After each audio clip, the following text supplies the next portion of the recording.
Coming up on Seekers of the Eternal podcast with Dario Hampi. One of the stories that I heard about that is that in the beginning, everything that was led by the Mother Darkness. Everything was darkness in the beginning of the history of the universe itself. Mother Darkness was the pure vibration where no differences existed. Only spirits moving in the wholeness of the creation. But one day, a spirit approached to Mother Darkness with the question, could something be different?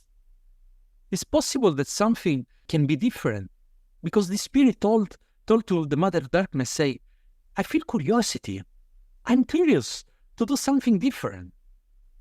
And this curiosity had sparked within, this desiring of traverse and pass through the darkness and create a stardust of light, a realm of all the beings could see themselves mirroring in that light, traveling through the darkness. Dario Hampi, a psychologist and medicine man, offers modern and ancient tools and techniques to help people embark on a journey of self-discovery and awareness through transformative states of consciousness. As the founder of the Fuoco Sacro Association in Italy, Dario and the association's council work to preserve and share the ancient traditions of Mother Earth across Europe and America, connecting us to the memories of our lands, hearts, and spirits. 3 years ago, Dario, along with Christian Oliveira, Santiago Andrade Leon, founded the Summa Causai Foundation in Florida.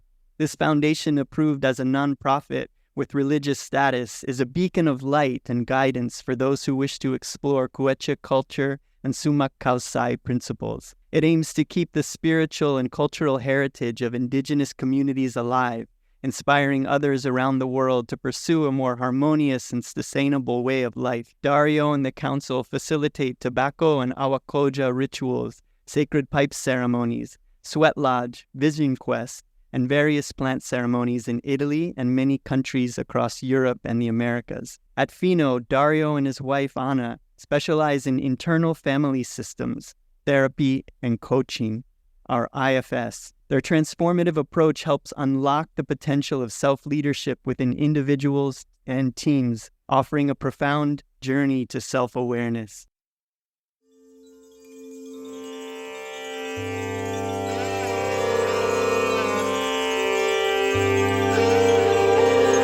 Seekers of the Eternal podcast, the power of great stories.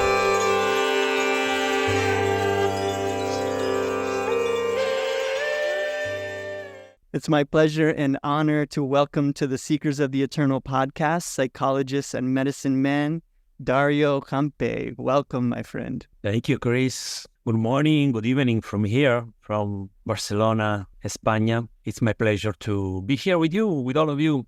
Thanks for this call.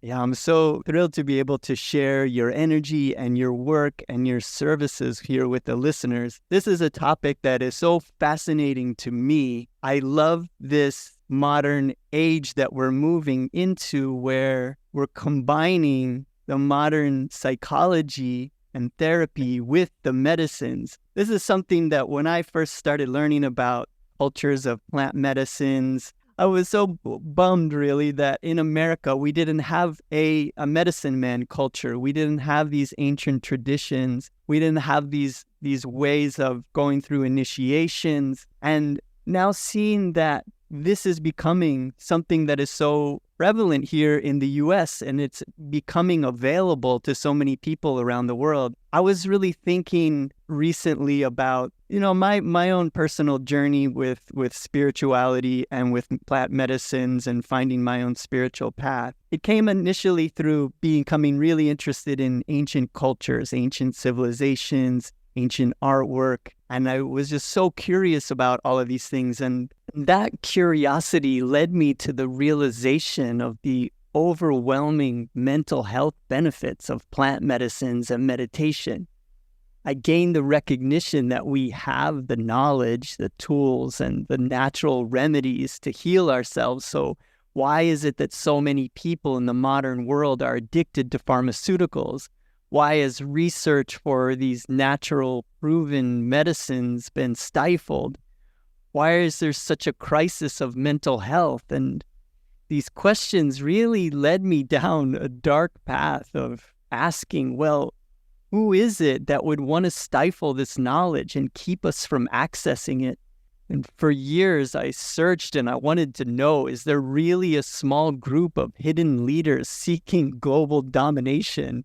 Is there really a military-industrial complex keeping the world at war just for money? Is there an international central bank controlling global finance? Do they control energy? And are they really stifling free energy and inventions that would free us from oil and destroying our planet for resources?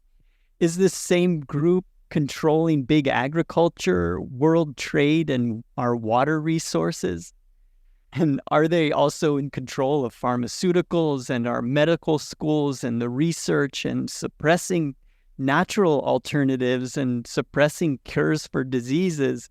Are they controlling education and controlling the media? And all of my research into this, really, these conspiracies and all of this, I discovered an awful truth that really left me feeling afraid and angry and really sad for our modern world, that we seem to have lost our connection with the wisdom of the past and our connection to nature. But what really led me out of this anger and this grimness and this constant paranoia that came from these discoveries was that these powers that seek to control the world and who seek to keep us from remembering who we really are, they actually became like a catalyst for me to become a true seeker.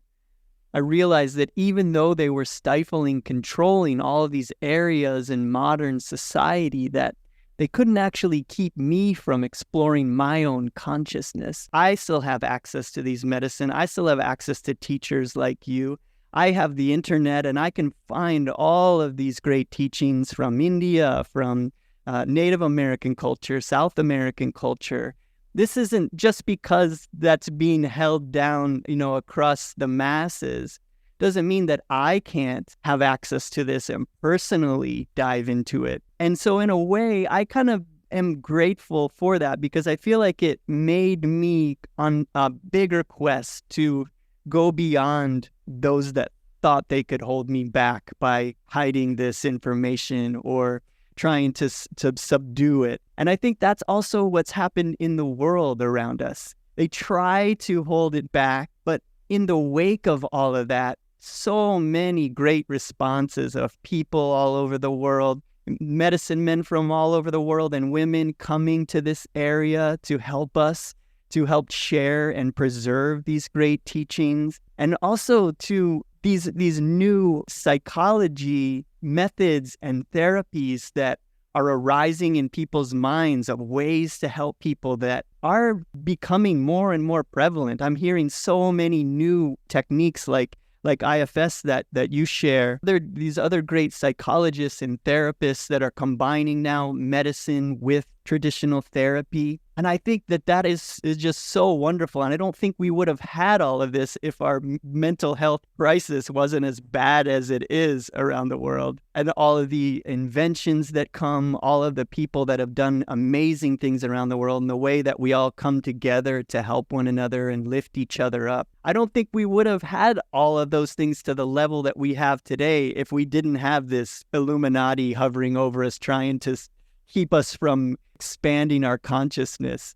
So I think in a way, I know like pressure makes diamonds. Maybe if life on Earth was where we were all just doing pretty well, maybe a lot of these things wouldn't have come to the surface and there wouldn't be so many seekers and people really going after self-realization, because we're in the wake of being so depressed and so anxious and so just miserable here on Earth that we had to do something. And so many people like superheroes like yourself come to the rescue and learn and keep alive these ancient traditions and share them with people like me, who I didn't think that I would even have access to this stuff in my lifetime. But then I find out just right in my backyard here in Florida, you all come and you share these great traditions with me. So I'm so grateful for these. So I just wanted to say that I think is the real bright message in the wake of all of the grimness that I think we can feel around the world. I just wanted to thank you for keeping this alive and sharing these kind of things with people like me. Wow, thank you, Chris. Yep, a lot of ingredients you put in the pot. Let's see which medicine we are going to cook together. But for all the listeners that are here again, yeah, for this Chris, yeah, as you mentioned, I'm really dedicating my life during the last 20 years of my life. I mean, I'm 44, so half of my life dedicating to the sacred path of the master plants and the indigenous tradition, especially from the Andes Mountain, where I grew up in this path, where I found my first maestro, curacas, yachai, people that we work together in most of the main project that we have in common. But of course, I'm totally have empathy, and what you said, it resonates with me, because I agree that nowadays people feel a lot of disconnection with the ancient tradition, with the ancient wisdom. But I love to say always that even that is an illusion, because sometimes we have the expectation that this wisdom belongs to human being, and once we are, we feel that we don't have anymore this heritage coming from our bloody ancestor, no, like our relatives, our ancestor of our family, our blood lineage.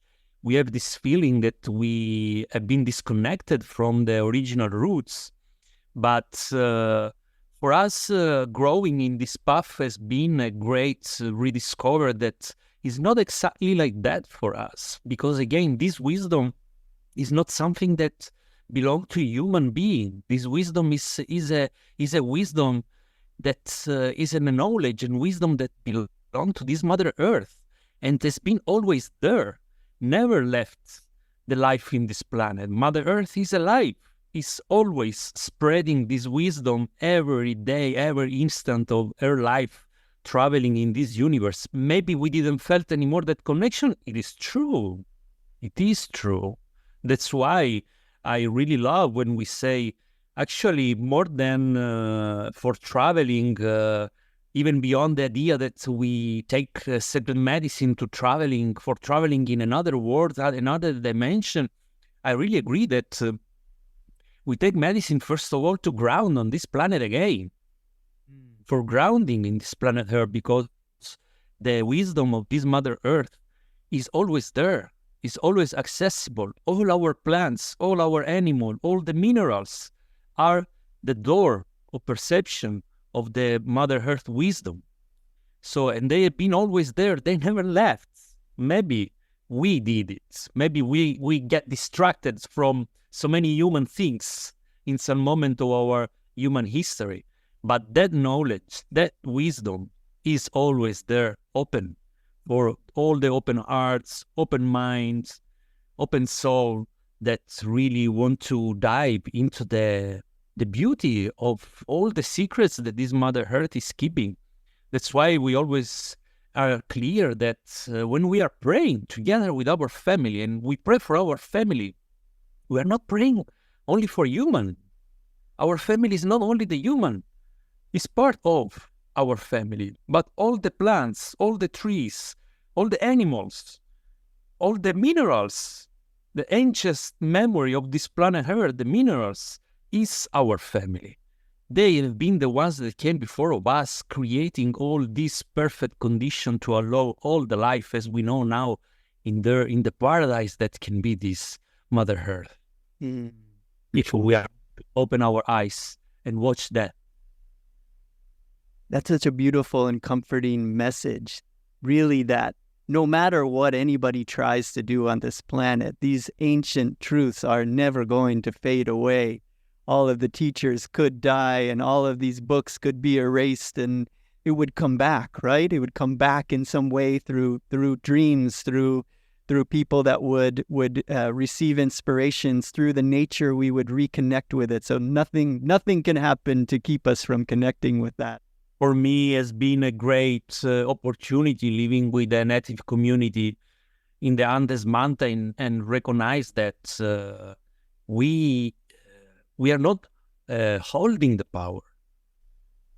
The medicine people never say to us, we are that one that have the power. No, we are the one that serve the power. Serve the power of all the nature to be in service of human being and all the nature for the balance, to restore the balance, the harmony, bringing health to our community, of course. In our lineage, we recognize that especially the women has been the one that always left first the community in searching of all the plants and animals that can serve human health of the kids, of the people that were getting sick. In the meanwhile, the hunters were providing food, all the women that were providing medicine. So I'm pretty clear that at least in our understanding, the women has been always the first medicine people of the human history. And we learn from them also how to be medicine man, medicine people. Yeah, that's so beautiful. This last weekend, I got to experience my first taste of the Sumak Kausai tradition sweat lodge Temazcal ceremony.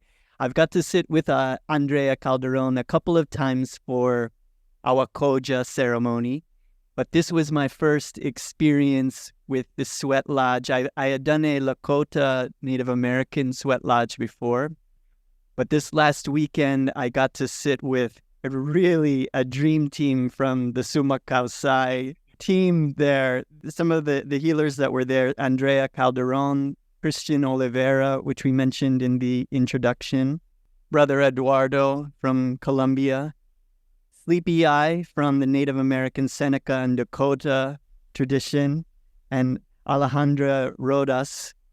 And this was one of my most powerful experiences that I've had with medicine.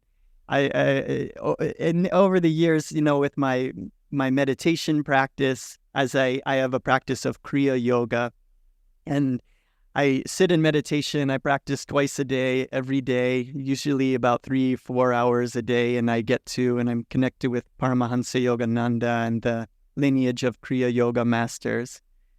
And I love doing ceremony because I get to put my meditation, my yoga practice to the test, to go through difficult challenges and to see in ways of how my guru has helped to improve me and helped me to learn and to grow, see how more clear my mind is, or see how much more focused I could be from the last time that I sat in ceremony, or how can I overcome my desires and aversions. It's so hot in the sweat lodge. For anybody who hasn't experienced that, it is a very, very challenging ceremony to go through, and it lasts for hours, and there's rounds, and the first round you're thinking, I don't know if I can go another round, but you still have hours to go. But the medicine really works with us, and really the healers that were there, the way that they're holding that space and making it so that you feel comfortable to really allow yourself to go into a dying process, just allow yourself to die and to trust that, and to have real holders of this medicine and real holders of these traditions that you can surrender to and trust that they know what they're doing, trust your life in their hands. It's a beautiful thing to be able to experience, and so valuable and beneficial. I think I'm gonna do a whole podcast where I just talk about all the things that I learned in that one pretty soon. It'd take me forever if I started sharing now, but it was such a valuable time for me. And the question that I had for you with this is, first to get us going down this journey of hearing your story, which of the two, you're a psychologist and a medicine man, which of those two vocations came first for you in your life? Yeah, Chris, I've been born in Sicily, in south of Italy, and when I was 17, I moved to Rome, to the capital, for this wheel that already started really young to travel and leave the headquarters that is still Sicily. And I decided to study psychologist, and this brought me to Rome. And I lived there, and I finished my career around 2004, where finishing my career still my desire, my wish to go and discover ancient culture like the Americas, Central America, and South America, it really increased. So answering your question, yes, my first train has been in modern psychology, and especially for company and organization, social psychology. And then this career actually brought me to South America, Central America, and South America. So, before going straight that, modern psychology provide all these scientific and therapeutic techniques that I'm still learning how to respect also, because of course, when I moved to South America and I lived in South America, has been something really strong and hard. The process of what in that time I thought that was unlearning everything that I learned to learn the new ancient technique of the Summa Causae tradition. But nowadays I could say that I'm not really reject anything that I have done or I have studied. Everything, it's part of me. It's part of my history. And with gentleness and with love, they can absolutely live all together inside of myself. I personally always felt in my life a continuum of experiences rooted in my ancestors, totally rooted in my ancestors. I'm not, I really love the place where I come from. I really do love the place where I've been born. The ancient culture of Sicilia Island is impressive. It's been the heart of Mediterranean Sea, in which cultures of all around this part of the world came and left something in the island. So this is also part of my genes, myself, my memory in my body from Egyptian, Turkey, Greek, Roman, all of them, they have been in Sicily. And specifically in my blood lineage, I grew up in a family in which my grandmother, on my mother's side, she was a pharmacist.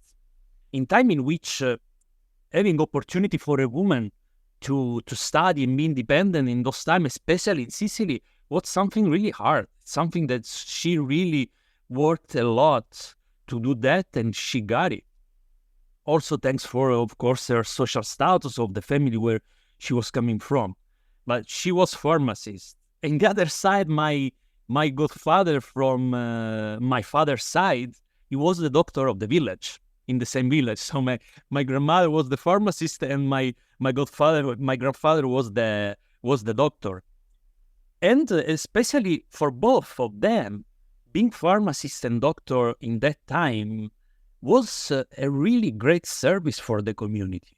What I learned from that experience, what I learned from that lineage, from my bloody lineage, is this deep connection with our community and how to serve the community. Because being a doctor or pharmacist in those times wasn't like now, just write a paper and buy a pill from the industry pharmacy. The time was be ready to help at any time, be awake during the night and the day. The people can call for you for any emergency, wherever, anytime. The knowledge of substances, alkaloids, herbs, how to mix correctly for each. My grannies, they were medicine men, 100%. In that relation of those time, what would mean being in service of the community, and traveling to America and discover the medicine men, the ones that medicine people also in South America, the ones that have this relation with their community, to be in service of their community. any time, in certain specific time especially, but in any time, the knowledge of the herbs, especially the knowledge of the herbs, certain substances, minerals, and also animal, how to mix in the proper doses to be medicine for the people that are receiving. Again, for me, it's been the possibility of proof what we were mentioning in the beginning, no? This connection with our Mother Earth and with the knowledge and wisdom is always there. It's always there. It's been never abandoned us. We maybe are a bit disconnected in this present time, in certain places more than others. And I'm super grateful because knowing the Yachai that are the doctor, Yachai means knowledge. So it's the title of the people that are the traditional doctor, especially the elder, are Yachai, the ones who know. That's it. The ones who know how to prepare medicine, who know how to heal people, who know how to serve the community. And Curakas, that more or less it belong like my position, the younger one, the ones that are traveling, that have also some political activities inside of the community, that we still have a younger energy that allow us to leave the community and come back and traveling all around the world. This is our heritage. So yeah, once I studied psychologist, I really felt this call. And thanks for my grandmother. She was the one that always would say to me, Dario, don't worry, travel wherever you want, go as far as possible you want. Don't worry, because I will be here praying for you always to be safe in all your journey, in all your travel. This ancient memory of the power of our prayers that can embrace our kids, can embrace our family, can allow our family and the people that we love have safe journey, safe trip everywhere is needed to go. So with this memory, I decided to leave and cross the ocean. And first time I went to Guatemala, where with the university, I'd been part of a project to assist the children who lives in the street. They call Niños de la Calle. And, this experience has been really, really strong for me, because I've been immersed in an environment, society so far away from the place where I grew up, in which children born in the street or at 6 years old, they decide to leave and their family and go and squatting places and creating malas, creating like bands that live together with really low condition of health and sanitary condition, and using a lot of drugs like coca base, gas, glue, all these kind of substances that most of the time I was 24 years old when I went there, and most of the people there continued in that way. They not live to my age in those time, So it was a real shock for me, and this raised a powerful question in me to truly define this fine line between medicine, drugs, and poison. Who defined this line? And the year after this experience in Guatemala, thanks to a project of the Holy See in Rome, I've been in a humanitarian mission in Ecuador, and over there in the town of Ibarra, in the Imbabura Valley, down the volcano of the Imbabura, I met Santiago Andrade Leon, that it became my mentor, my friends, my godfather in this path, the leader of our community, together with his wife, Andrea Calderon. They are the leader of our community, and we are in this really strong relation in which I started to find the answer to these questions. Because, this journey led me to embrace and practice with the Curaca and the Yachai of the Andes, who raise prayers and songs to the sky using plants like tobacco and coca leaves, saying that they're medicine. I said, who told that tobacco is medicine? Right.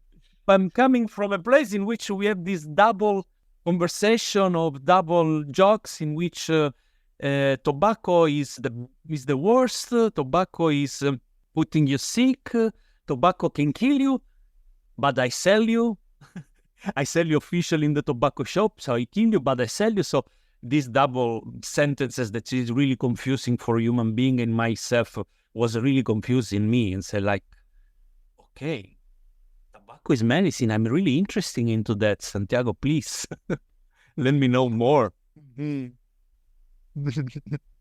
Wow, what a strong foundation that you have, and to see that journey that you've been on, to the experiences that you had, and having that grandmother too to really encourage you to go out. I feel like that is such a powerful part of your journey, and giving you that permission and that confidence to go out and to have someone that's there praying for you, and to feel that what you were doing is for the benefit of others at such an early age like that is such a wonderful thing. And I love that there are people like you who are combining these two worlds together.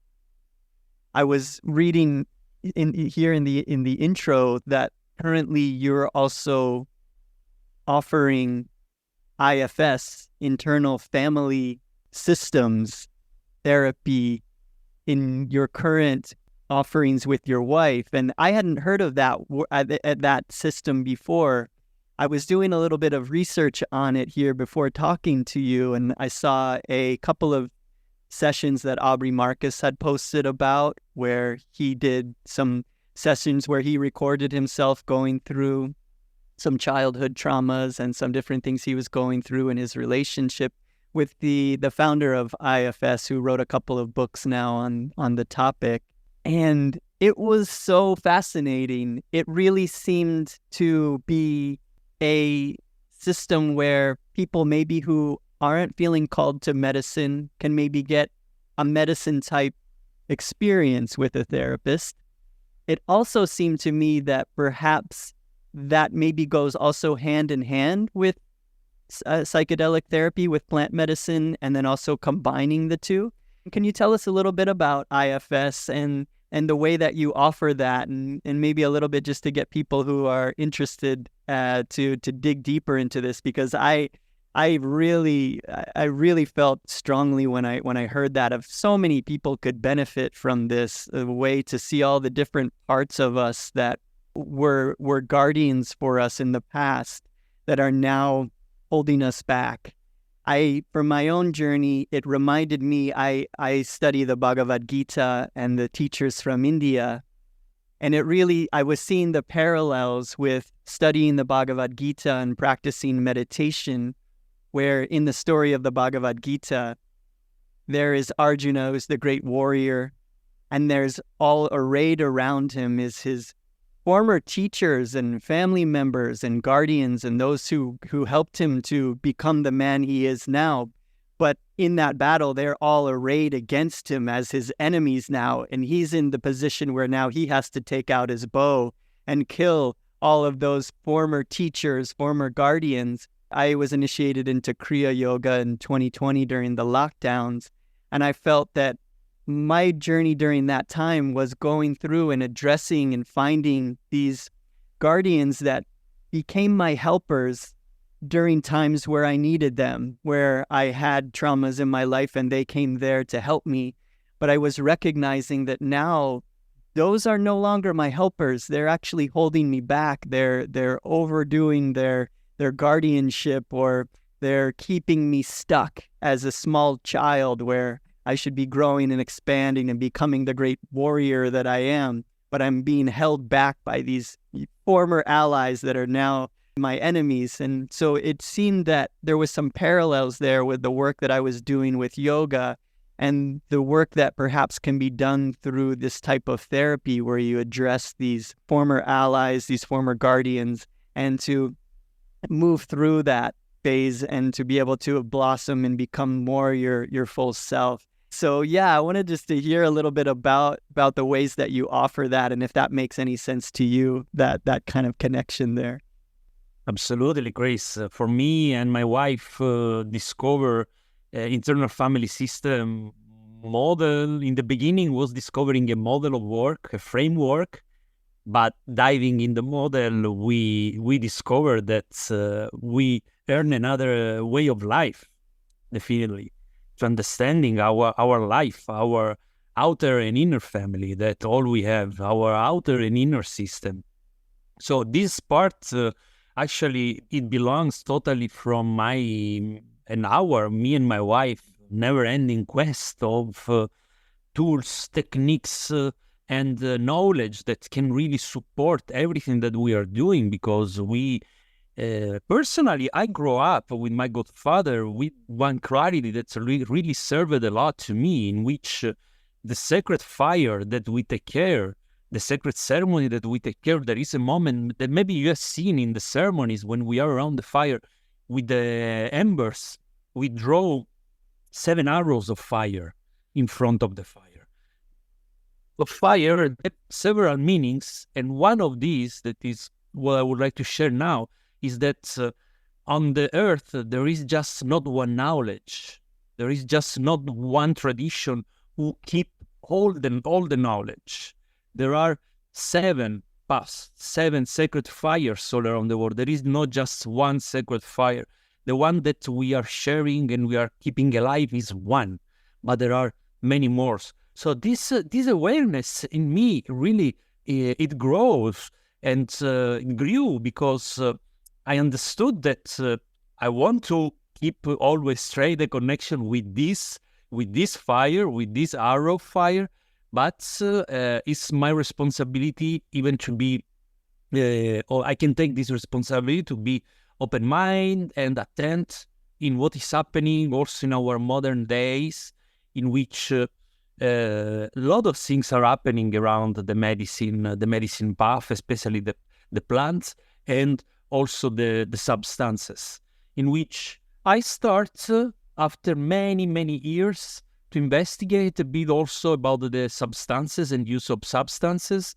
I know that in US they are working a lot on the approval of MDMA for medical use, on the approval of psilocybes, the mushroom, for medical use, and discovering all this realm. I've been called from this model of work that apparently was really supporting the preparation, the organization, also the realization, and the integrational process of the people that are using substances in the medical field. And in that context, I hear about the existence of internal family system. Once I was there, again, I'm psychologist, I have already some relation with psychologists, and they say, okay, let's study again. And me and my wife, we decide to do the training with them here in Spain. And what I discover has been something really amazing, something that I really love.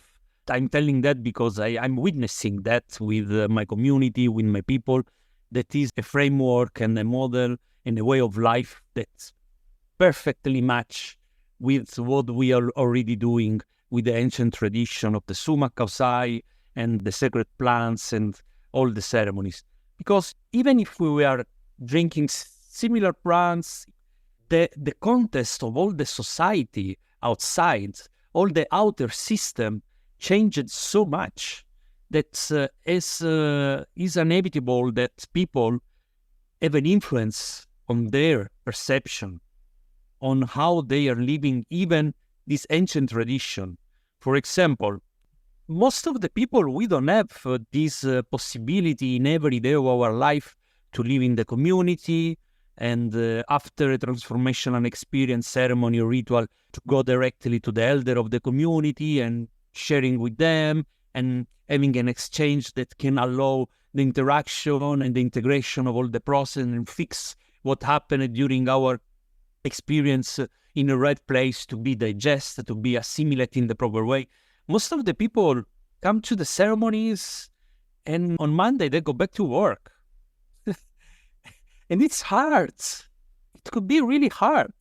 And medicine people as well, they are not in the condition to stay with them for weeks and weeks, of course. So in one side, I'm working, especially with my wife, what we call community first.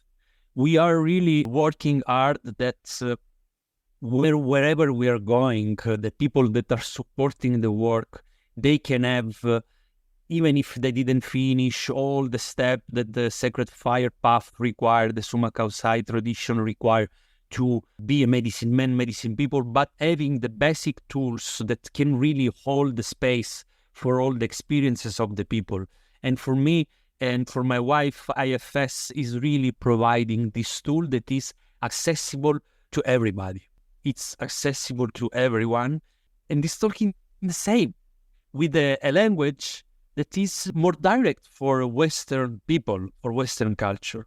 Because sometimes if I'm talking about certain spirits and the Pachamama and Pachacamac, Huiracocha, all these names for the spirits in the Andean tradition, it's not so easy to awaken in the people if they are managing another language. So I always say, for me, learning IFS, internal family system, has been like a language school, a possibility to learn a new language that allow us to be closer to ourselves, to open the space to be in connection with ourselves, like all the ancient tradition are doing. The man who founded this model of work, I love him, Richard Schwartz.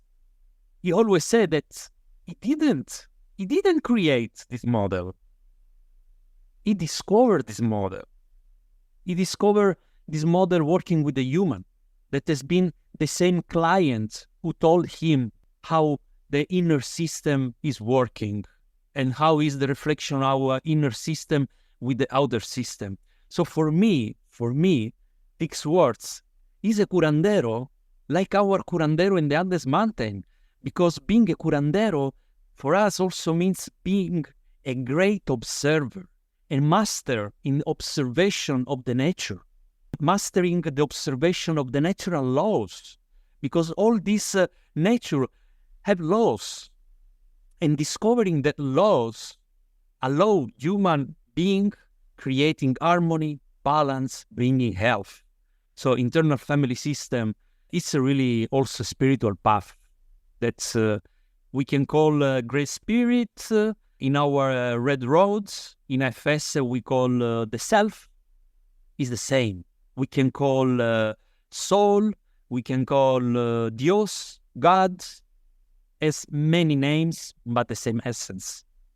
I love that. It's such a bridging the gap between these things and making it accessible. And that integration process is so important as we get these profound transformative experiences with the medicine and the ceremony. And then, like you said, that's what happens. You go back to work, and then all of that you had, it starts to slip away. But having something like this where you can have a community, where you can connect with others that are also interested in becoming the best versions of themselves and putting all of the things that they're learning into practice, of having a community like that and having people who are trained in something like this, which is, yeah, I see that. See, that's the same thing that I was seeing when I was studying it. It was just, this is so hand in hand with the medicine practice, so hand in hand with the yogic practices, and it's all the same thing, but these different ways that we can share all of the different teachings through different languages. It seems so important to bridging the gap. And yeah, it's not a departure from your path. It's just being able to share it in ways that makes it so much more accessible to so many people. I've been finding that in my own journey too, as I have my core practices and my core teachings and all of this, and I'm always looking for ways to share it with other people and bring it down to a level where we can talk about it together that's so much broader. And I love talking about stories. That was what got me interested in spiritual things at first, was stories that get passed down from traditions. And when I was in that that Temazcal, that sweat lodge ceremony last Sunday, it was so primitive. It felt so primitive and just source that this is what human beings have been doing, gathering around fire and connecting with spirit. It just brought me back to that beginning state of what it means to be a conscious being. And it seemed that from there, that pure consciousness and awareness, it seems like from there, it goes into art and storytelling to help keep that feeling alive. Like it was just one level from just pure feeling to language to storytelling that could invoke feelings that could help people to remember, that could help this pass through time.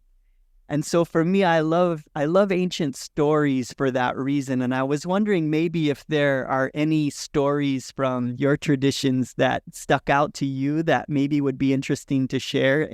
Just going along this thread of just a different language of ways to share something in an esoteric way. Maybe it clicks in your mind in a new way. And just in the same way IFS can help these ancient traditions click in a Western mind. I feel like stories, we all watch so many movies and read so many books, and we're just so connected with stories. So I just wondered if maybe there was any that stuck out to you that you might like to share for us. Well, I love that, Chris, how the FS love to make the click in the Western mind. It's like that because especially after year working, it's people and really close relatives, the ones that are so close to us, supporting the work all around.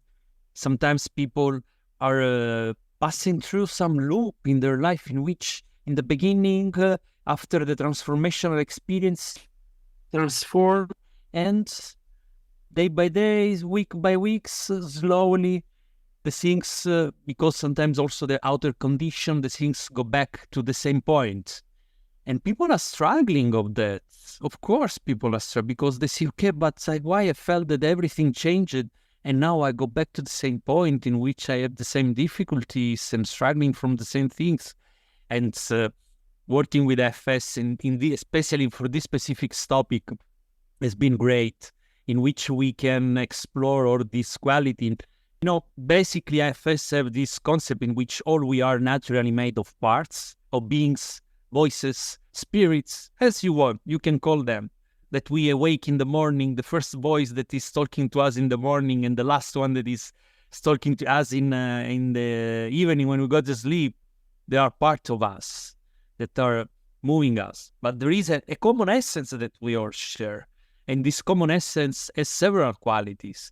And actually discovering and working on the several qualities that this framework recognizes in the energy of ourself, it's something that brought me back to a story of my elder when I met, and with Santiago we were wondering how the fire start, how the lights start, where everything come from, where is the spark of the origin of everything. One of the stories that I heard about that is that in the beginning everything was led by the mother darkness. Everything was darkness in the beginning of the history of the universe itself. Mother darkness was the pure vibration where no differences existed. Only spirits moving in the wholeness of the creation. But it looks that in some moment, one day, a spirit approached to Mother Darkness with the question, could something be different? It's possible that something can be different, because the spirit told to the Mother Darkness, say, I feel curiosity. I'm curious to do something different. And this curiosity had sparked within, this desiring of traverse and pass through the darkness and create a stardust of light, a realm of all the beings could see themselves mirroring in that light, traveling through the darkness. And with that light, the elders say, with that light, the space has been created. The matter has been created. The matter that is able to contain those spirits. And they call that spirits the contrary, the ones that is doing something in the opposite way. embracing the spark within his essence. It became light, he embodied the fire, and his journey across all the universe with the promise to return. And this dream he had became true. His destiny became true. He was materializing his destiny, starting from this curiosity. And he created all life across the universe, all this stardust of dreams, the dreams that come, all our dreams that come from the same source, the possibility with our dreams to materialize our destiny. All we are enlightened spirits. Sometimes people looking outside only the illumination, the enlightenment, we already are. It's opened the door to be in connection with that sparkling of light. In this way, we are unenlightened spirit having this material human experience. There is so much to learn in this life, how to simply take care. I love to say how to be the paintbrush of the Great Spirit, the pencil that can write the poetry of the Great Spirit. This for us would be being human. And it has been amazing for me when I discovered that teacher of FSSA, when in a human being, everything looks like that has been lost. Because of sometimes people pass through really hard trauma, shocking things that we cannot even imagine. And they're still there. They're still alive. If everything looks like that everything has been lost, if you really can find still some curiosity in them, still we have hope to enlighten again that spark of creation, to transform everything, to create, to materialize the dreams. This common source and understanding between the ancient, this storytelling of my elder, when I heard this quality of the self about the curiosity, that is the first quality that we recognize, the ones that when all the other qualities looks disappeared, and still there is a chance of being curious, still everything is possible. I love that. Oh, thank you for sharing that. I love that too. Oh, that's such a beautiful thing. That is really it. It's our curiosity, and we are created in God's image. That's it. And we are that. We are that manifestation of that pure spark of curiosity. And the natural tendency of joy or bliss in the world is we want to share it with each other. So like what you were saying there, I was thinking you want to become the brush, you want to become the storyteller, you want to become one who can now share what you're feeling with others. And in that ceremony, we feel that awakened joy, that bliss, that lightness, that freedom, and then you want to share it in ways, and whether it's through your services to help spark that awakening. I know I really resonate with what you said there, is that as long as you can just get that spark of a curiosity. I know I haven't really suffered from depression a lot in this lifetime, but I've actually had a mushroom experience where it gave me a full experience where I was a depressed person for many, many years. And I came out of that experience feeling very grateful for it. I wasn't grateful for it while it was happening, but in that mushroom experience, I just felt the deep, dark depths of depression and all of the things that I was so curious about and intrigued by in the world, all the books that I was looking at on my shelf and all of the teachers that I admired and all of the practices that I loved and all of the things that the art that I love in the world and the experiences and travel and all the things that I just cherish so much just became dull and just completely uninteresting, and they just seemed like they had no spark in them anymore.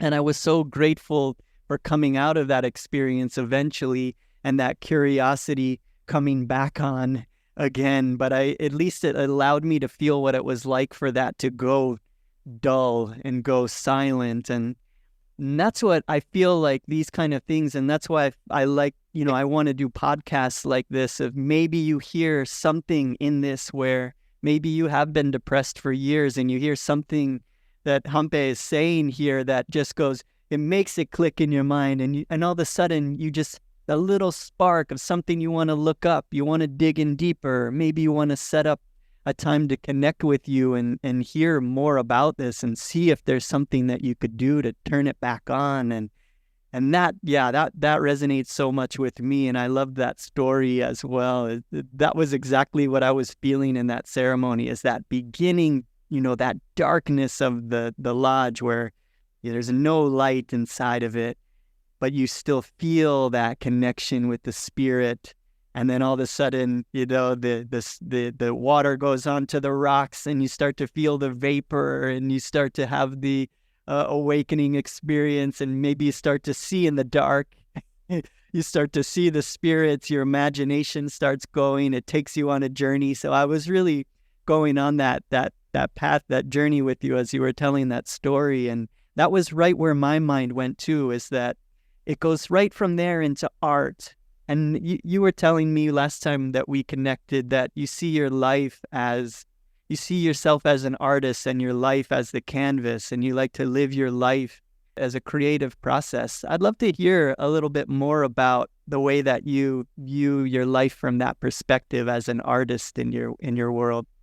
Yeah, and thanks for everything you shared. First, Chris, thanks really, because as we talked, curiosity is the foundation or the first door that, for my personal experience, also brought me to America. I can reconnect because I was curious.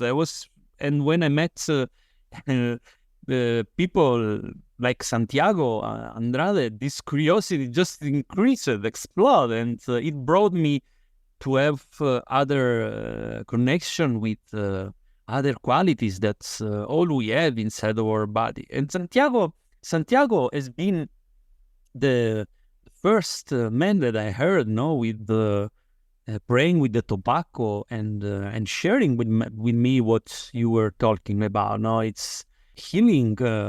Healing is an art process. Curanderas are artists because we are putting in service the forces of the nature, and we can witnessing everywhere we go that Great Spirit is the greatest artist. Mother Earth is the greatest artist. And all the arts of creation is based on the relation. All the art of creation is based on the relation of Father Sky with Mother Earth, the sun with the earth, the wind with the water. Is the relation between these four spirits that is pushing and is creating with art, with beauty, in this constantly balance between life and death and life, the possibility of letting dying things from ourselves, things from our inner being in ceremony. Many of our process happen during the ceremonies in which people can release and purging and letting dying part of ourselves that our Mother Earth is receiving, is holding, is embracing, and with love is always recycling and transforming. So the art of creation, is also this art of recycling life and death and life constantly.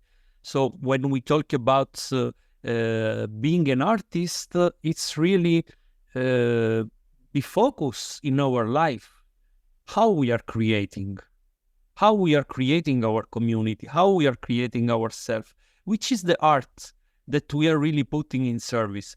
Not everybody needs to do the same arts. Not everybody needs to do the same jobs. We have several arts. My godfather is a great painter. Maybe you have seen picture and draw of Santiago with this capacity, like to paint the vision. Other with songs, other with prayers, other with this connection, this deep connection with ourselves that is creating art, is creating with art everywhere we are doing. The art for us is putting passion in what we are doing in our daily life. Our daily life, our life, the present where we are here and now, is a process of art. If it's been done with art, our life is beauty.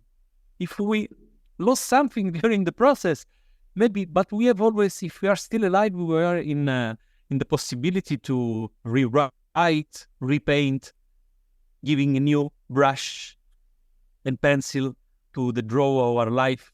So yeah, it's the elders, the traditional doctor are artists, because healing, being a doctor, healing and supporting our family, serve the plants.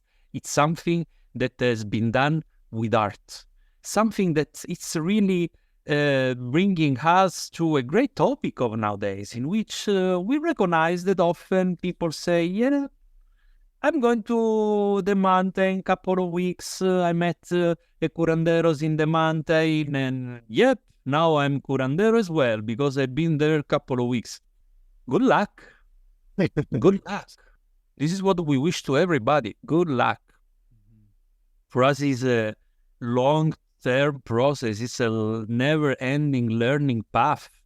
Being an artist, being an alchemistry, being a magician, medicine man, medicine people that are able to join together fantasies and realities to make magic possible, to make healing possible.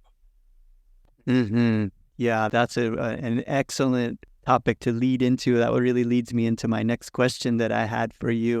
And that is something that I think about so much, especially when I'm in these ceremonies with these great masters who have done the work. You can tell what it takes to hold space for a community like that. When I'm in a ceremony and I'm around all those energies, I'm very sensitive to the energies, and I can feel what is happening with that master who is performing the ceremony, who is connecting with all of those energies and harnessing and keeping it balanced there. You can tell, especially this last one with the sweat lodge with Andrea that was there, and I just fully trusted her and felt that she was in complete harmonization with all of those energies. You can tell they get very big sometimes in there, and you can feel what it takes to really hold that. And I know the initiations that she's been through and all of the years of training. And I was reading in the Sumak Kausai website of the principles that you have there and what it means to be a master in this tradition, what it means to hold the pipe. I was wondering, I just wanted to ask you, in your words, what it means to be someone who holds the sacred pipe, to be someone who holds these spaces for others to come and to put their full trust in you when you hold these ceremonies to help people heal. Wow, so deep question, Chris. Being a medicine man, being healer or curaga, for me, it means being who I am, a father, a son, a husband, a leader of my family, a leader of a community that is giving me this opportunity, this chance, because I couldn't exist with my community as leader of my community. For me, when really after 13 years almost walking with Santiago, and my people my closest ones start, Dario, we would like to receive medicine from your hand. It's something that's all the signals start to appear in my universe, in my system, in which my family is asking, my teacher, my godfather is supporting me. I'm close to my favorite, we say, the plant Aguacoya, San Pedro. I'm really close by to it because I grew up in a country in which cactus, they really grow happily and strong. So I can plant, harvest, spraying my medicine. I don't need that. Only someone else is doing for myself.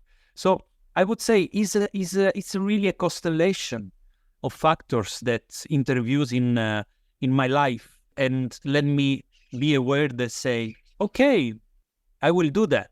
I am setting to start learning how to do that.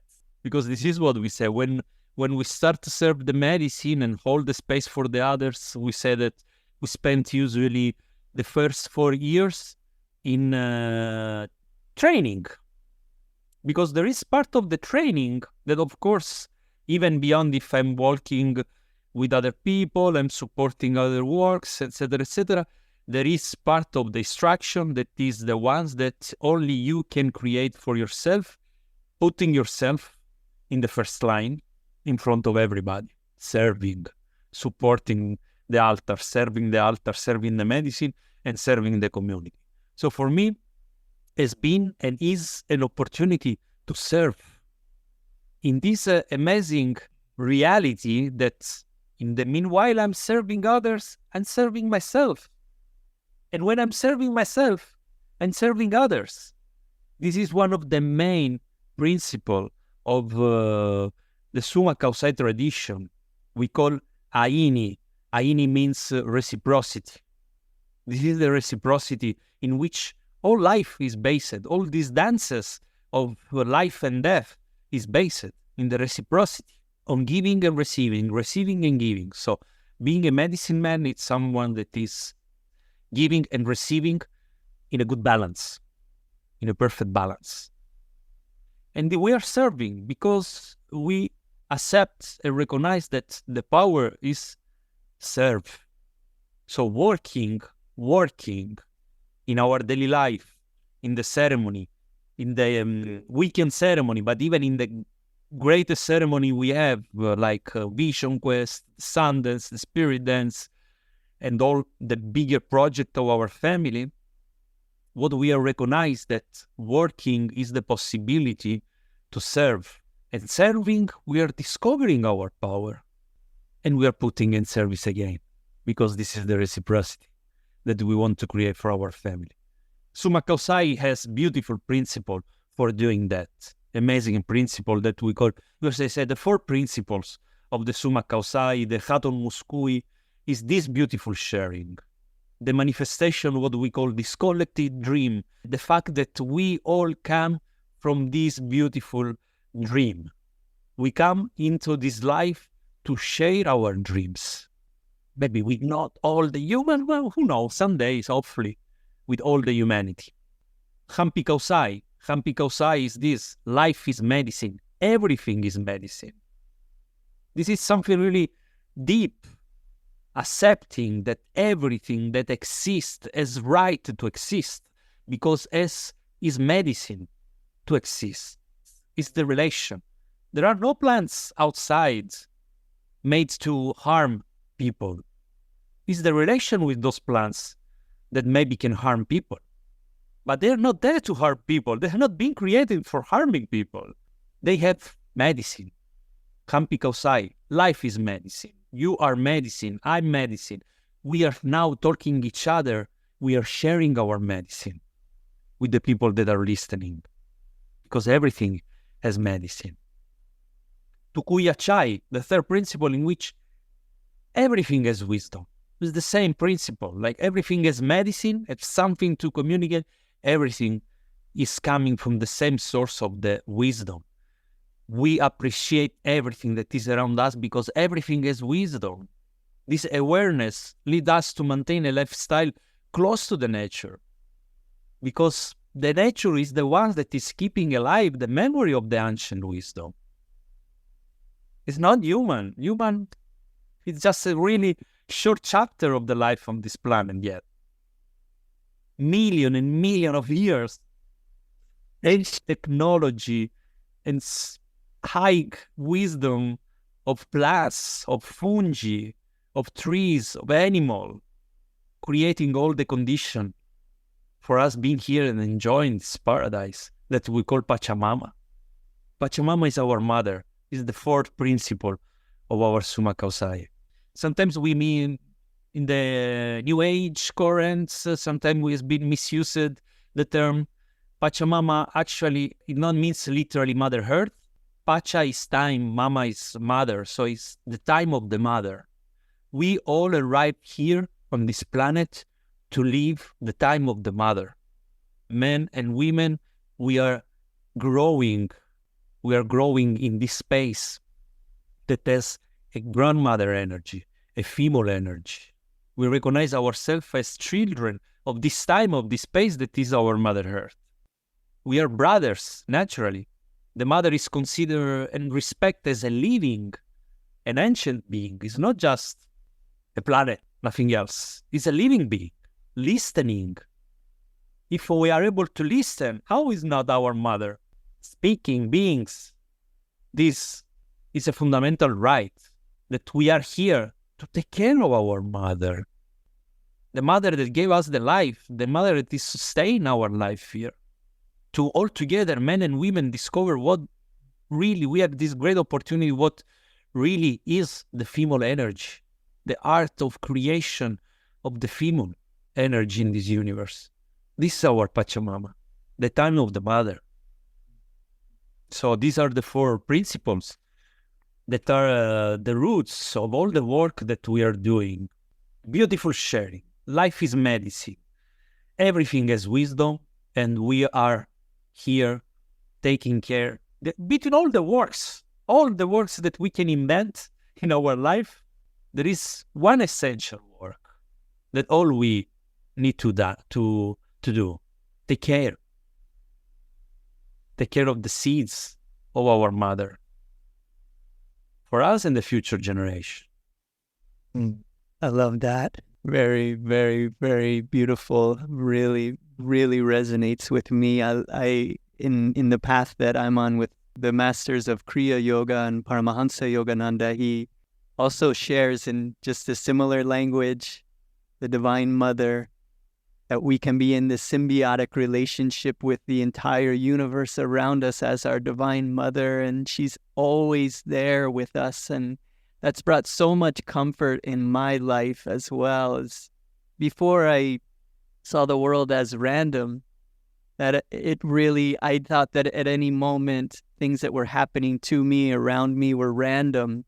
But once I stepped into realizing, adopting and really meditating on that idea that the world, the universe, the Shakti, they say in Sanskrit, the energy of the universe is our mother, and we're all her children, all the plants, all of us, and that she loves us and she just wants us to focus on her. And all of the trials and challenges that come in our lives, she's just trying to get our attention so that we focus on her again. And once I do that again, it's like I'm back into this symbiotic flow and realizing that everything is, as Yogananda says, it's not happening to destroy you, but to strengthen you, that the mother is always doing things to strengthen us, to help us to grow. And I love what you were sharing there as all of the service and the work that you're doing.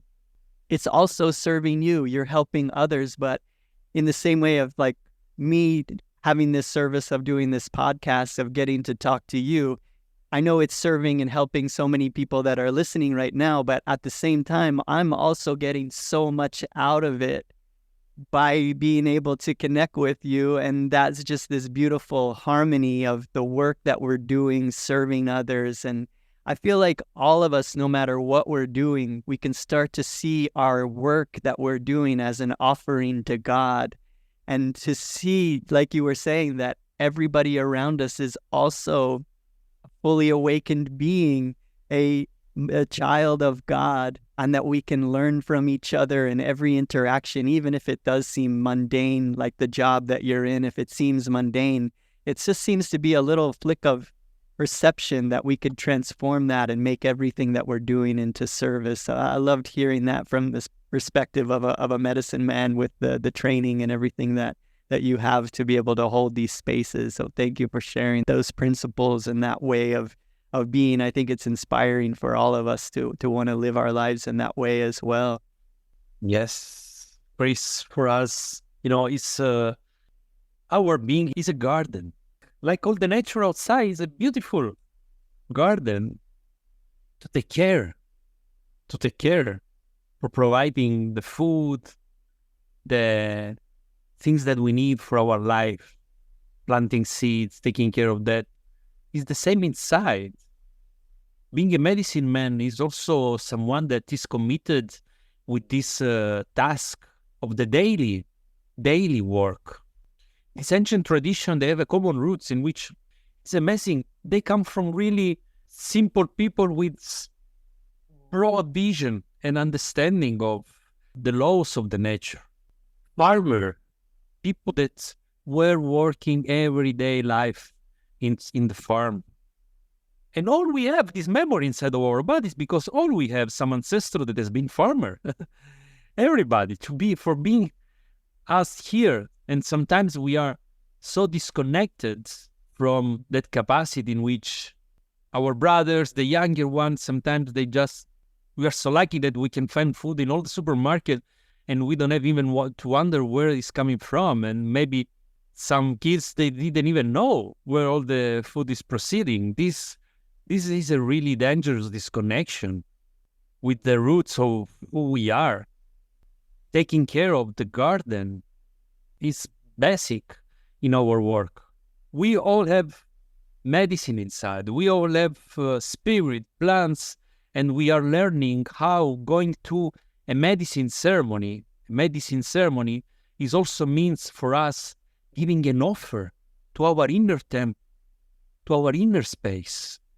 This medicine that we serve to our people is an offer for our house, for our temple that is our body.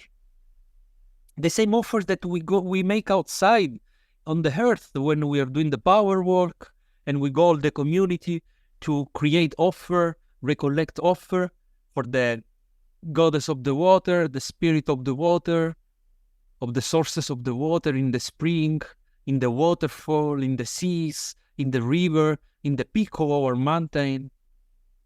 This beautiful and old ceremony, it is our power work.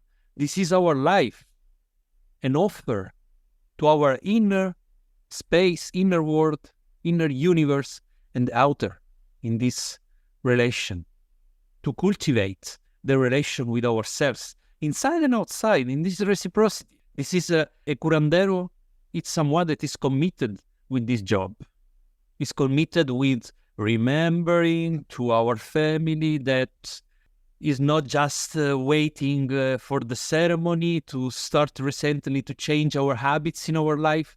That maybe they are pushing a lot. They, of course, are transforming. They are sometimes even doing miracle in our life. But then also there is another part of the work, like the farmer, that is every morning wake up and work in the field, watering our garden, outer and inner garden. How? We are so lucky. You were mentioning many concepts coming from India, with the meditation, with the breath work. We are really lucky the present time that we are living in, which we can really develop so many, and we can really learn from so many tools coming from so many traditions everywhere on the planet. This is Summa Causai. Summa Causai means good habit, good life. Good life. The life, the culture that is made by habits that allow the human be healthy, be good, and with the relation with all the nature, because it would be just an illusion if we are good and everything around us is sick. If some of our brother is sick, is still all the community is sick.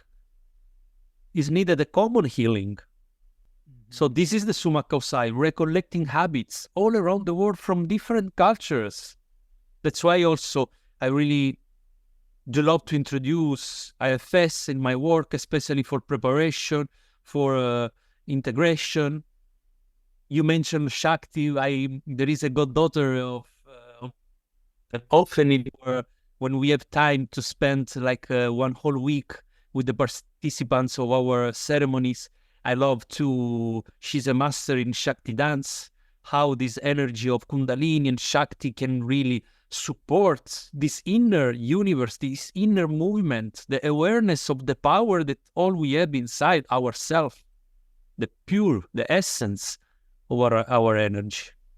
It makes me think about how with these medicines and with these ceremonies and with hearing words like this, for me, the ceremony, what it really did, what I noticed is the first thing that medicine did for my life was it awakened this natural just appreciation and gratitude for nature and even nature, but also even nature of reality, nature period, nature of this room that I'm in, nature of the trees, nature of the birds, and specifically with those natural medicines like ayahuasca and awakoja, and with the sweat lodge, making you appreciate water so much that so that when you drink a glass of water, it's no longer that just you don't think about it and just drink it. You become this natural tendency to be so grateful for that water and to think about where it came from and to realize that water is the spark of life for everything on this planet. And you just have this beautiful connection with water after a ceremony. And just like you were saying, becoming grateful for the food that you're eating. I think a lot of times maybe initially you hear about, okay, taking care of the planet, what does that mean? And we go so far down the line of thinking we have to become an activist or we have to do this and that. But it starts, I think, just with being grateful for that food that you're putting into your mouth and just saying a prayer for it, saying a prayer for that water. And I think that naturally just leads from one step to the next, and all of a sudden you find yourself serving in a way that's natural to you. So I don't think people don't have to start just thinking about, recycling and these, start with gratitude and appreciation for it. And then that will just naturally lead you into just wanting to do more and more good things in the world and making those good habits. And one thing leads to the next. I wanted to move maybe our conversation, a last little segment here together. I have this opportunity to talk to a medicine man, and I would love to ask you if there are any visions that you have experienced from working with the medicine during your time that possibly were very transformative, that stand out in your life as milestones that you might like to share with us. I think that would be wonderful to hear. Well, this is a great topic in which I think that we have, starting from my first experience, the first time that I received the medicine of awakoya from the hands of my godfather, I really felt beyond some vision that weren't so clear, but especially the grandfather awakoya, San Pedro cactus, is a cactus that their vision are located really like in the chest, in the feelings, in the emotion, even beyond see something else. It's this deep connection with our feelings, with our emotion, with our fears as well. And I absolutely remember something that I was in love is like, and my colleagues, I think they agree, most of them, that in one night of ceremony, I felt that I was in 1 year of psychotherapy, sitting every day with the doctor, and it was just one night. All the feelings that I achieved, all the space of myself that I discovered, all the connection with myself. And of course, I've been many, as I told you, I started 20 years ago in this path, and I had many visions that really touched me profoundly in terms of respect of my life, respect of my body. This death experience that maybe it's a common word for everybody, even with ayahuasca or San Pedro itself, in which you can feel that you're like dying, that you can see your body from outside. And so this is the way some elders say, we are training to be ready for that moment without getting so scared. Because this is our truth. Everyone is going to pass that door in some moment. So it's also good to be ready for that moment, to train a bit for that moment, to develop techniques that can allow us to pass through that door without getting lost, keeping knowing who we are in the moment in which it will happen. I really love a vision that I love to share is about my vision quest, in which the year that I did, we have a ceremony, the vision quest, that is a ceremony of fasting water, fasting food, and also keeping silence. First year for 4 days, second year 7, third year for 9, and the fourth year for 13 days. Wow. But I remember that the first year I did it in Ecuador, and was in a really, I was really young. The first year that I met Santiago was in August in the Andes mountain. I remember Santiago left me down the tree and told me, "This is a good space for you, stay 4 days." And I was looking around me, wasn't any shade. The tree was really small, and this is a kind of tree that is called espino, they call in the Andes mountain. It's a tree that have a lot of spines, so I cannot even hug too much, or just put my back on the tree. And my shade was basically a piece of cloth that I was moving during all day. Wow. It was really hot, really dry. Wow. I was so thirsty like never in my life. I was accepting that I really could die or be thirsty, but my purpose was really strong. The reason that my prayer to be there, to discover myself, to go beyond my limits, to discover what really we are, I'm able as human to be committed with myself and my family. Many reasons hold me in that space. And the 4 nights, it was almost impossible even resting. I was rolling in the dust of that piece of land, mouth really dry. I couldn't barely, I was breathing this breeze of the night that was coming, and I felt sleep. And I closed my eyes and went to my parents' room, in their bedroom. I was there, I was in spirit, flying on their bedroom. And I was watching my mother like awaking in the middle of the night and say to my father, "Oh, what's up? I don't know what we have eaten because I feel so thirsty. I need water." And my mother woke up from the bed.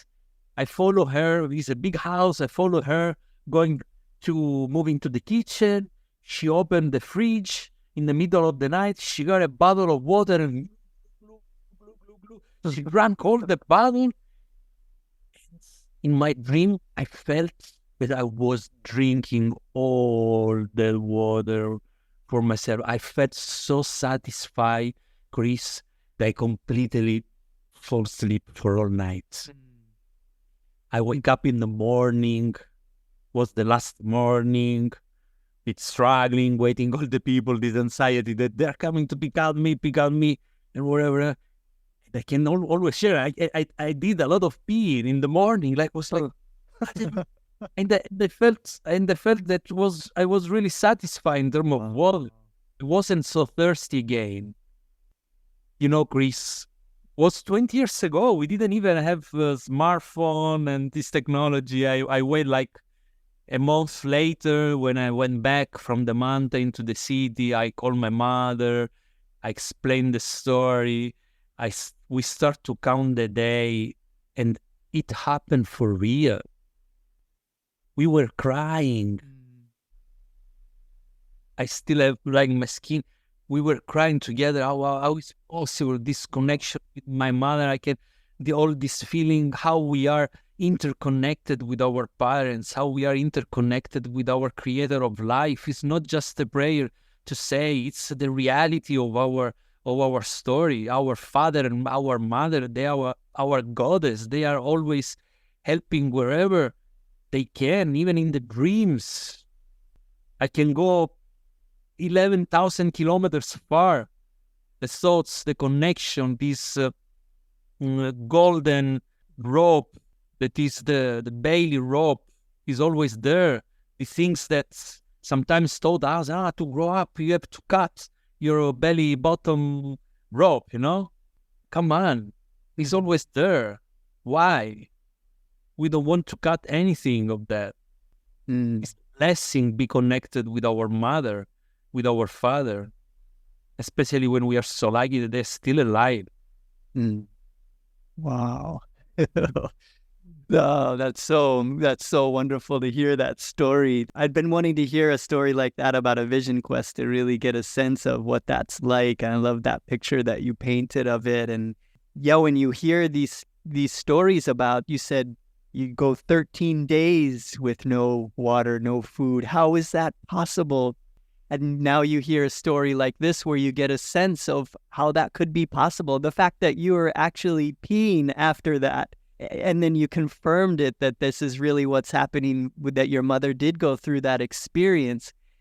No matter what anybody in the world says, nobody can sway your understanding of that truth, that that's what happened to you in that experience. And I love that, we get to share this story with people hearing that this may be so far outside of anything that you'd ever considered being possible. But you have probably countless stories of people saying similar things to you, that this has happened over and over. And I know that when the village is back home praying for those who go on the vision quest, drinking for you, thinking about you, praying for you. I used to think that these were just niceties. Somebody would say, I'm praying for you, or I'm sending you healing energy, or I'm thinking about you. And I didn't really think that that was something that was having a real effect. But in my life, so many times it's been proven to me too that these things are real, and that we do have a connection with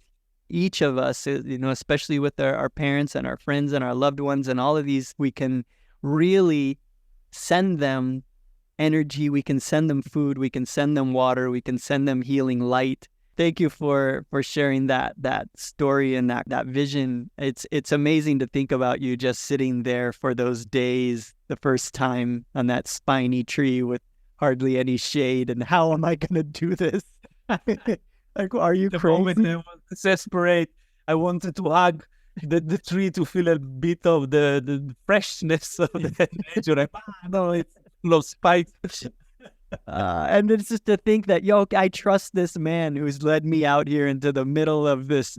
I trust him, and apparently he does this with others, and he's done it for all of this time, and people aren't dying. So apparently I can do this too. It's amazing to think about what it is when you really do put your trust and faith into somebody, and in a process that is an ancient tradition, and you've heard stories, and that this works, and you just go beyond what you thought was possible and open up a whole new probably world in your life after something like that. So yeah, if you hear this and that sparks something in you, they have opportunities for you to do this. There is a website where, if you would also like to push yourself and submit yourself to the will of the universe, we'll say, and see what comes back. That sounds like such a transformational thing that you can do. And so I wanted to end our talk here with, if people have heard some of these things today and they would like to perhaps have a session with you, or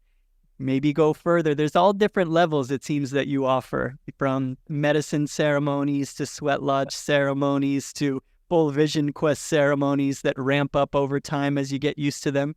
And then maybe if you're not called to medicine, if you're not called to that, also the therapeutic psychology aspects of those services, where you can work with healing in ways that allow you to really just dissolve some of the traumas, and to help yourself to become more curious in life, and to overcome any of the different things that may be holding you back. So maybe, what are some of the ways people can connect with you? Are you open for people to be connecting with you for services and sessions? Absolutely, Chris. With my pleasure. We have many different opportunities to be in connection with our family and relatives that are interested in to discover themselves into this path in several layers, I would say, individual and communitarian projects. I would love to start from our common project, that is the Summa Causai Foundation, the no-profit foundation that we created in US, especially for you that you're in US, and maybe most of the listeners of this podcast also come from US. We have many spaces where people can support. We have a communitarian network that is on Mighty Networks. We have a platform in which we are all connected, the people all around the world.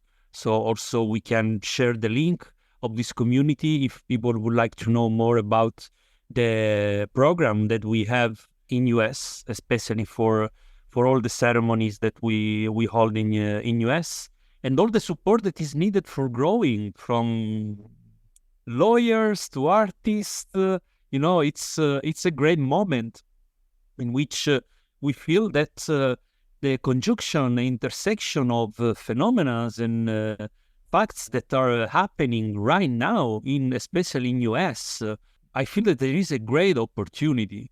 A couple of months ago, with the Summa Causae Foundation, also we decide to be part of the SPA, the Sacred Plant Alliances, that is a federation for the church that are working with sacred plants. So it's time also to really join together people that we share the similar vision, not the same, but similar vision, but for sure, minimum requirement in terms of ethical code, because it's a time in which also things are growing so fast, and when things grow, structure is needed. Is it true of our body? When we are growing, even our structure is growing. When everything is growing, is increasing the structure. So in this field, in the Summa Causae Foundation, people from US and from all the rest of the world are more than invited. We are supporting with the Summa Causae Foundation many big projects like the Vision Quest and the Sundance. We have a land in Sicily in which this year, really soon, in 2 weeks, we are going to celebrate the 13th Vision Quest in Italy. And this is a great number for us, in which the synchronicity of the number is the 13th year, and we are going to have 13 Vision Quester of 13 days.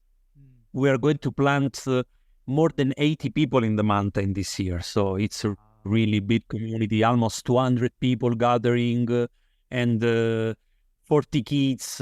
It's a really kindergarten, school, also for all the kids that are more than welcome to share also this space, because the Vision Quest is a space meant to be for families gathering families, human gathering human, people serving people. This is what we want to create with our Vision Quest.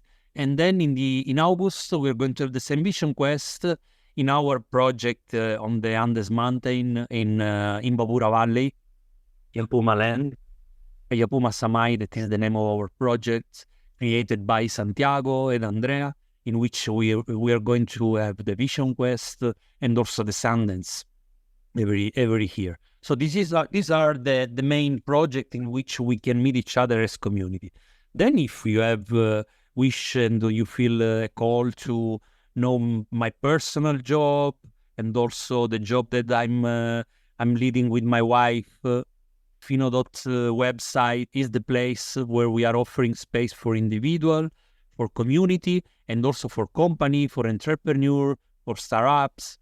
We are working with many companies right now, serving this wisdom based on plant or not, for transformative experience, in which we join together the ancient knowledge and the modern knowledge, the ancient knowledge of Summa Causae with the modern knowledge of coach and psychotherapy, especially IFS, as we were mentioning, all together for the self-leadership in our people, to be in connection with the energy of the self in their leadership. Because this is part and the same goal of the Vision Quest that we have. We want to learn how to be leader of our life. We want to be good leader. We want to recognize the power that we have as a leader in leading our own life and also our community, not only in this spiritual path, but even in the material path of the company and entrepreneurs, because we recognize that fortunately there is a great awakening in this field also for companies that would investigate more how to be leader based on self-principles, good principles. It's incredible to think about the ripple effect that has of all of the different people that you're working with and that you will work with, and the companies. And I love that business people are getting interested in these things, and that you have things available for all these different walks of life. Because if you are living your life with a soulful career and adding these type of foundation to the things that we're doing, it can so transform this world that we're living in. It's so beautiful for me to think about the ripple effect of all of these people that you're touching with your work and this foundation, and how much it's just transforming this world. We are in an ascending age. We are becoming more conscious. We are moving into a more and more beautiful world.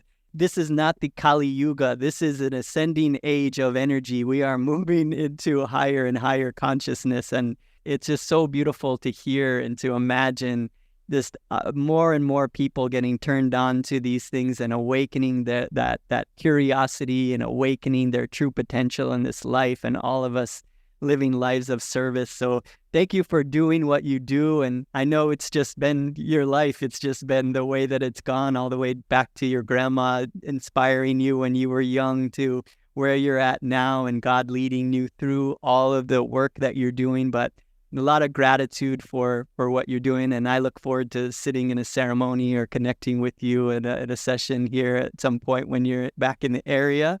So thank you for meeting with me. I know that you had so much that you just wrapped up and got here, and we're going through a lot with the way that you were feeling today. So thank you for still getting up and getting on the mic with me. I really appreciate it. This has been a wonderful conversation. Thank you. Well, sharing with you absolutely increased my strength and my force. I feel actually much better, and it's my pleasure to share also on a podcast, putting in the stream a bit of information that hopefully, because I said what we are sharing is a lot of information, and hopefully if people feel the call and start to investigate this information that I'm sharing can become knowledge in their life. They can be really all this knowledge. So yeah, I really wish that also meet each other. Hopefully in September, actually, I'm going to the States. So in September, I will be back to Florida, in Tampa, and in Miami. Oh, so, wonderful. Yeah, I'll have to come out and see you then. Well, thank you, everybody, for listening. I know that you enjoyed that, because I really enjoyed that as well. I know so many people got a lot out of that. So thank you for listening. And I just wanted to end us just with a blessing for everyone here. Yogananda would talk about, and my teachers at Ananda talk about that universe always gives you what you need in life when you focus in and you attune yourself with what we talk about, Divine Mother, Pachamama. And if you boil it down to what it is that you actually need in life, my teacher, Swami Kriyananda, said, what we need is vitality and energy for our bodies.